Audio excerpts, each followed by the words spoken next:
Juba 19. sajandil toodeti siin Tähtvere-mäel väärtmärjukesi, mille kuulsus ulatus Eesti piiridest kaugemale. Nüüd aga näidatakse maailmale eeskuju, kuidas toota nii, et sellest planeedile võimalikult väike jalajälg jääks.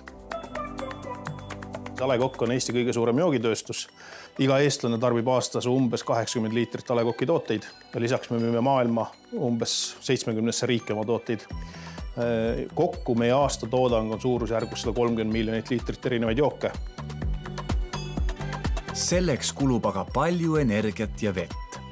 Keskkonnamõju vähendamiseks on A Le Coqil mitmeid nutikaid lahendusi.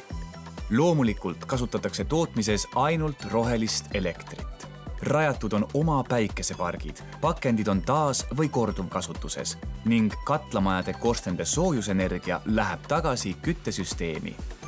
Aga majas on ka uhke veekäitlus biogaasijaam, kus tootmise pesuveest saab biogaas. Jäägid, mis õlletööstuses tekivad, õllerabaks kutsutakse või siis ka pärm, siis need me suuname samuti taaskasutusse õllerabast, söövad lehmad kõhu täis ja toodavad head piima ja pärm läheb siis teise biogaasijaama, kus siis eraldi ära töödeldakse. A Le Coq ei peatu ka veel siin. Tallinnas transpordib jooke täiselektriline raskeveok, millele lisandub varsti ka teine samasugune. Õllejääkidest toodetud biogaasiga saavad aga sõita Tartu bussid.